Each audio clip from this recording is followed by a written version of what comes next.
श्रीमद् भगवत गीता का 33वां अनमोल वचन ये है कि बुरा इंसान कभी अपनी बुराई नहीं छोड़ेगा। चाहे आप उसके साथ कितना भी अच्छा चलो, वह आपको तकलीफ़ें अवश्य ही देगा। इसलिए जो जैसा है आप उसके साथ वैसा ही व्यवहार करें। बुरे इंसान के साथ आप कितना भी अच्छा बन जाओ, वह कभी अच्छा नहीं बनने वाला। दुर्योधन जंगल में पांडवों को मारने के लिए गया था, लेकिन वहां पर लोगों ने दुर्योधन को पकड़ लिया। उसका मित्र कर्ण भी उसे छोड़कर भाग गया। वे भील दुर्योधन को मार देना चाहते थे, लेकिन युधिष्ठिर अपने भाई की रक्षा करने के लिए वहां पहुंच गया और उसके जीवन की रक्षा की। लेकिन उसके बाद क्या हुआ? वह हमेशा पांडवों का नुकसान ही करता रहा। इसलिए अगर कोई इंसान बुरा है, उसके साथ आप ज्यादा अच्छा बनने की कोशिश ना करो। जो जैसा है उसके साथ वैसा ही व्यवहार करो। श्रीमद् भगवत गीता का 34वां अनमोल वचन ये है कि करीबी और गरीबी के अनुभव जीवन में ऐसे सबक सिखाते हैं जो इंसान को अंदर से बदलने पर मजबूर कर देते हैं। जिस तरह से आप दूसरों से बात करते हैं, उसी तरह से दूसरों की बात भी सुनने की आदत डालनी चाहिए। इस शिक्षा में भगवान को सबसे करीबी दोस्त बनाने की सलाह दी जाती है, क्योंकि परमात्मा ही एकमात्र ऐसा साथी है जो तब भी हमारे साथ रहता है जब सारी दुनिया हमें छोड़ देती है। इसीलिए आपको ऐसे लोगों से दोस्ती करनी चाहिए जो आपको बेहतर बनने के लिए प्रेरित करें, जो आपकी परवाह करें और आपको घर जैसा महसूस कराए। सच्चे दोस्त वे होते हैं जो आपकी सहायता करते हैं और आपको समझते हैं। मृत्यु के समय आपकी कोई भी नहीं सुनेगा, केवल आपके कर्म ही यह निर्धारित करेंगे कि आपको किस दिशा में ले जाया जाएगा। इस शिक्षा का एक और महत्वपूर्ण पहलू यह है कि जीवन की चुनौतियों से भागना नहीं चाहिए और न ही भाग्य या ईश्वर की इच्छा का बहाना बनाना चाहिए। धैर्य बनाए रखें, क्योंकि सही समय आने तक आपको खुद को स्थिर और मजबूत रखना होगा। इंसान का सबसे अच्छा मित्र उसका आत्मा और मन होता है, जो अच्छी बातों पर उसे शाबाशी देता है और बुरी बातों पर उसे सही रास्ते पर ले आता है। इसीलिए अपने कर्मों पर ध्यान दें और अपने आत्मा और मन को सबसे अच्छा साथी मानें, क्योंकि वे ही आपको जीवन में सही दिशा दिखाएंगे।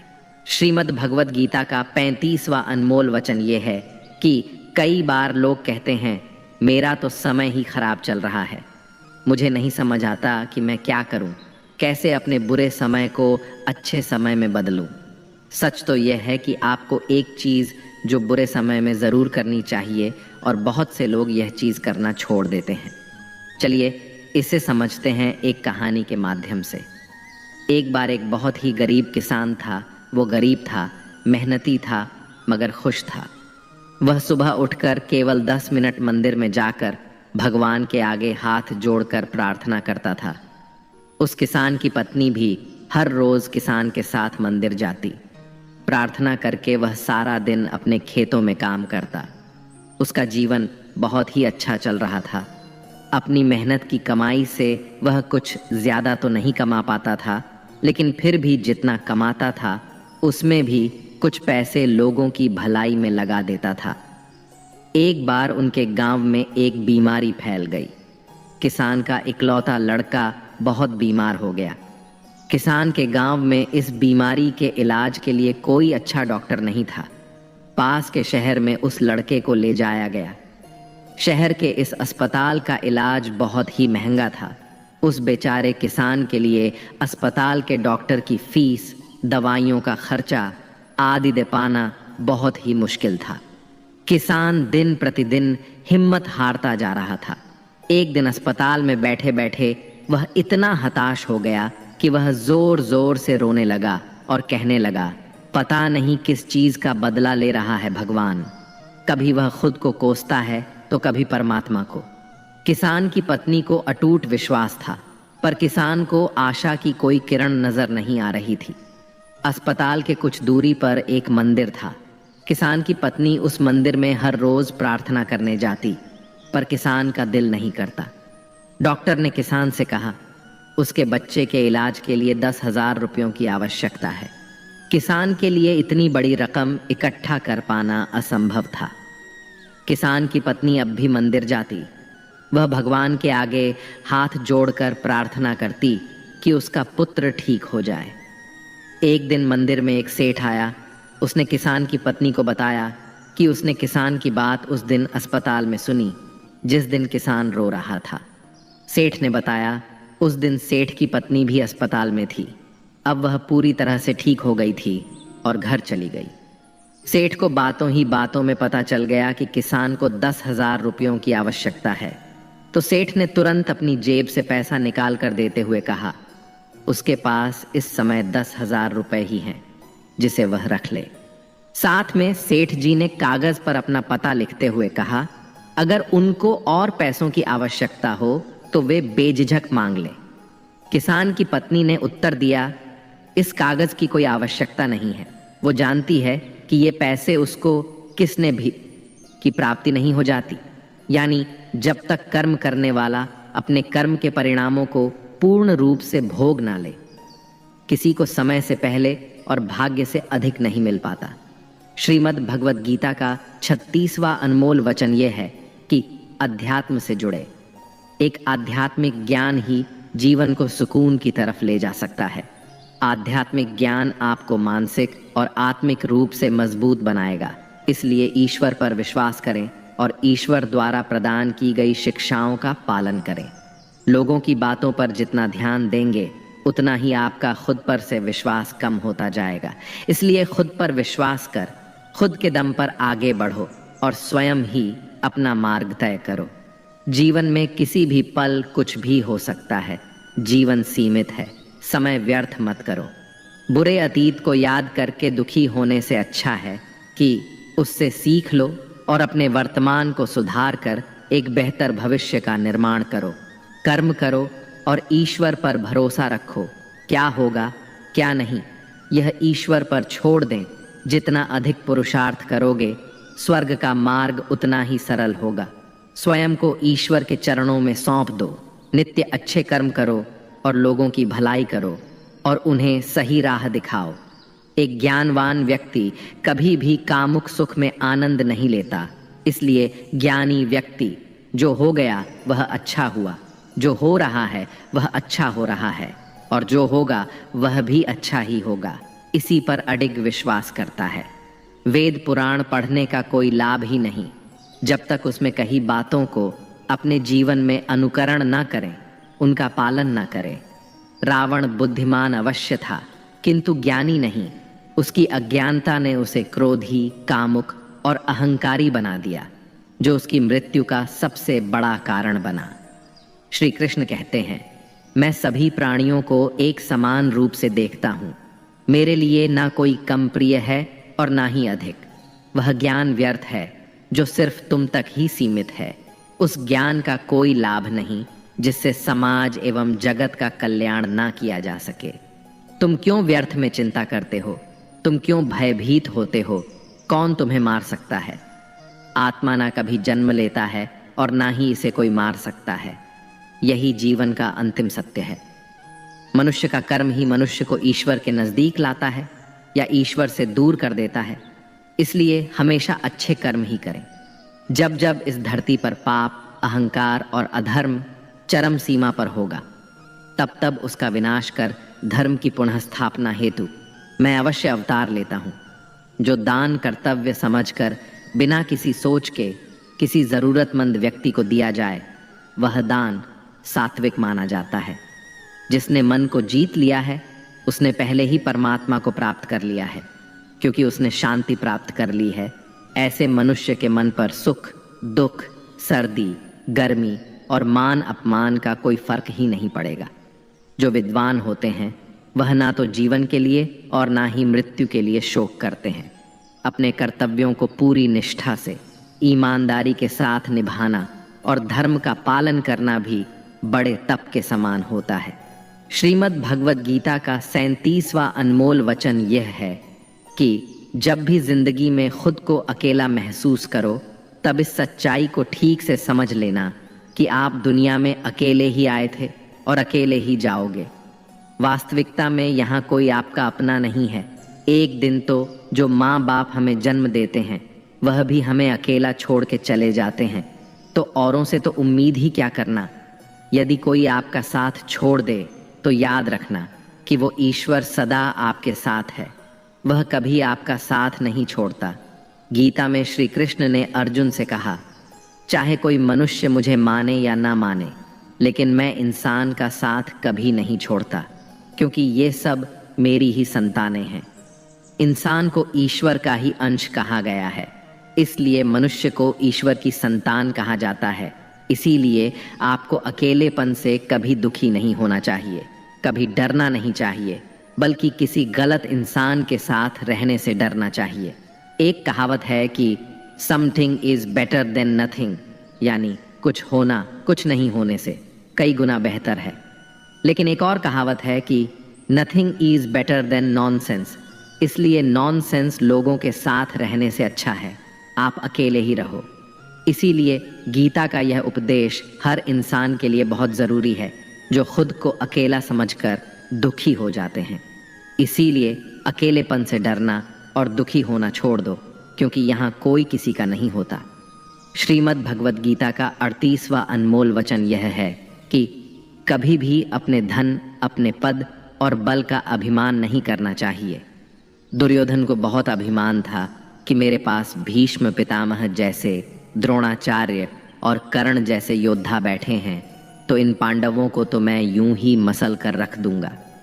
दुर्योधन को अपने धन का अभिमान था, अपने पद और शक्ति का अभिमान था, लेकिन वह अभिमान ही एक दिन उसके सर्वनाश का कारण बना।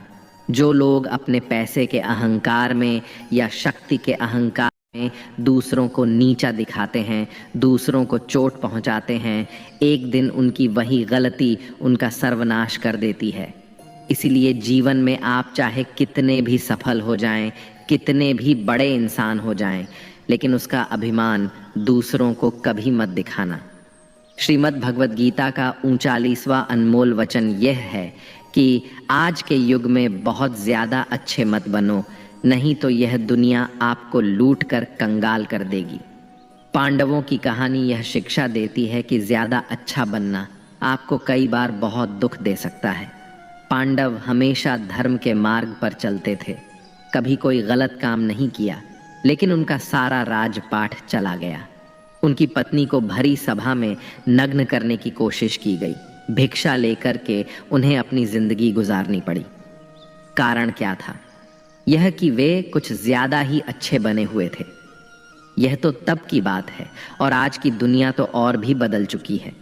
लोग अच्छे इंसान को इज्जत कम देते हैं, बल्कि उसका इस्तेमाल ज्यादा किया जाता है।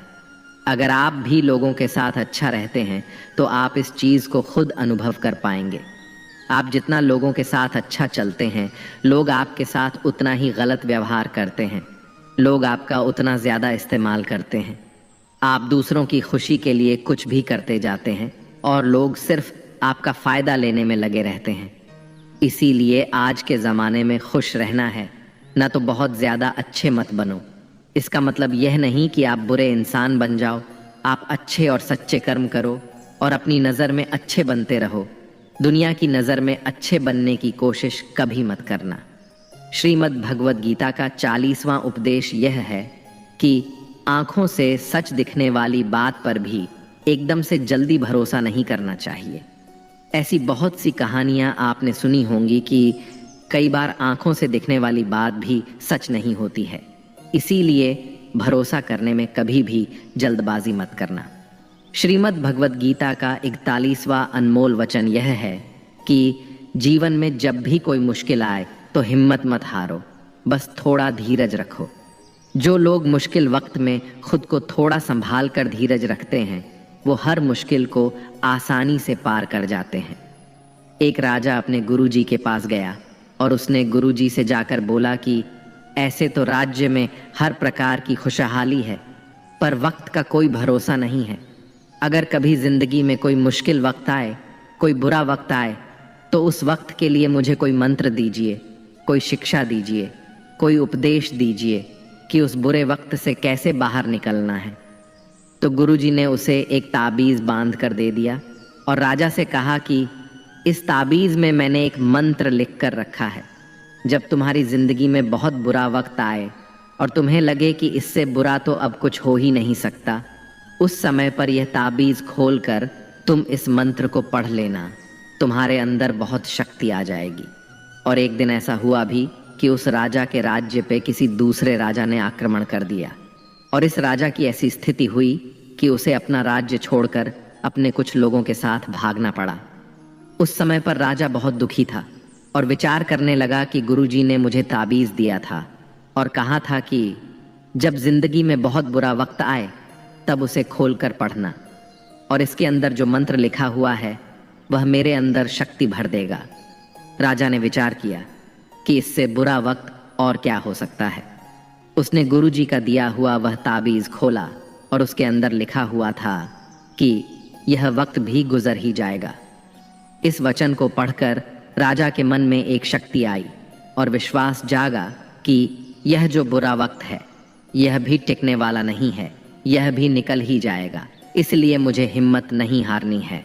और उस राजा ने वापस अपने सैनिकों को जमा करके अपनी सेना को खड़ा किया और उस राजा पर हमला करके अपना राज्य वापस प्राप्त किया। तो जिंदगी में स्थिति चाहे कितनी भी बुरी क्यों ना हो, वह हमेशा के लिए नहीं रहने वाली, वह भी एक दिन गुजर जाएगी। वक्त चाहे कैसा भी हो, एक दिन ज़रूर बदल जाएगा। हमारी ज़िंदगी में न जाने कितनी बार दुख आए, कितनी बार मुश्किल वक्त आया, लेकिन हम हर बार निकल जाते हैं। ऐसे ही आपकी ज़िंदगी में जब कोई मुश्किल वक्त आए, बुरा वक्त आए, तो मन में यह विश्वास रखना कि यह वक्त भी एक दिन गुजर ही जाएगा। इसलिए अपनी हिम्मत मत हारो। अगर आपके अंदर धीरज है तो आप बुरे से बुरे वक्त को भी ज़रूर पार कर जाओगे। श्रीमद् भगवद गीता का 42वां वचन यह है कि कुछ भी बोलने से पहले अपने शब्दों की मर्यादा को परख लेना चाहिए। मित्रों, महाभारत का युद्ध ही नहीं होता यदि कुछ लोग अपने वचनों पर संयम रख लेते, अपनी वाणी पर संयम रख लेते। जैसे द्रौपदी यदि दुर्योधन को अंधे का पुत्र भी अंधा नहीं कहती तो महाभारत नहीं होती। शिशुपाल और शकुनी हमेशा चुभने वाली बातें ही करते थे, लेकिन टीटी भी बोलने से पहले 1000 बार सोच लेना चाहिए, क्योंकि शस्त्र तो केवल शरीर को घायल करता है, लेकिन शब्द मन और आत्मा को ही घायल कर देते हैं। श्रीमद् भगवद गीता का 43वां अनमोल वचन यह है कि इंसान ही आजकल इंसान का दुश्मन हो गया है। चाहे आप बिजनेस में देख लो, चाहे आप रिश्तों में देख लो, किसी भी फील्ड में आप देख लो, इंसान ही इंसान को नुकसान पहुंचा रहा है। इतनी प्रतिस्पर्धा बढ़ गई है, कितनी चोरियां बढ़ रही हैं, कितना क्राइम बढ़ गया है। शास्त्रों में जो कलयुग के लक्षण लिखे गए हैं ना, कि एक दिन इंसान ही इंसान को खाएगा, वह समय तो आ ही गया है।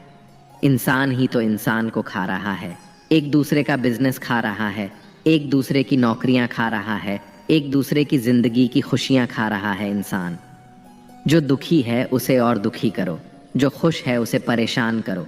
यही तो हो गया है आजकल। कहने को तो सब इंसान है, लेकिन इंसानियत कहीं दिखती ही नहीं। एक सेठ के घर के बाहर से एक भिखारी निकल रहा था। उसने उस सेठ से कहा कि मुझे एक गिलास पानी पिला दीजिए, बहुत प्यास लगी है, बहुत दूर से पैदल चलकर आया हूँ, मेरे प्राण निकल रहे हैं। तो सेठ बोला कि अभी आदमी नहीं है, आदमी आ जाए तो आपको पानी दे दिया जाएगा।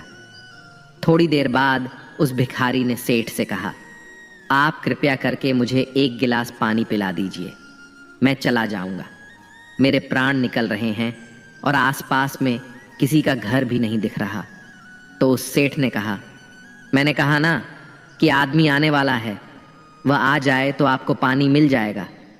फिर वह भिखारी उस सेठ से कहने लगा कि तुम खुद ही आदमी क्यों नहीं बन जाते, थोड़ी देर के लिए तुम ही आदमी बन जाओ। आजकल यही हो गया है, यहाँ कोई आदमी बनने को तैयार ही नहीं है, बस लोग एक दूसरे को नोचने में लगे हैं, एक दूसरे का फायदा उठाने में लगे हैं। इसीलिए ही कलयुग को मतलबी युग कहा जाता है कि लोग सिर्फ और सिर्फ एक दूसरे से अपने मतलब से ही जुड़े हुए हैं। श्रीमद् भगवद गीता का 44वां अनमोल वचन यह है कि यह है कि जो इंसान आपको बार बार चोट पहुंचाए उसे कभी माफ नहीं करना चाहिए।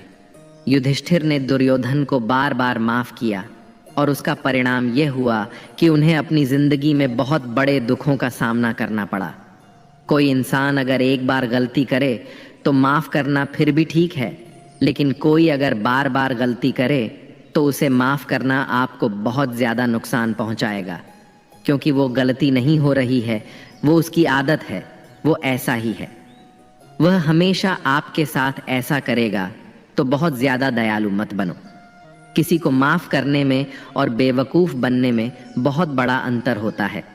किसी को अगर एक बार आप माफ भी कर रहे हो तो उस इंसान से आप जरूर सावधान रहना। कहते हैं आजमाए हुए को फिर आजमा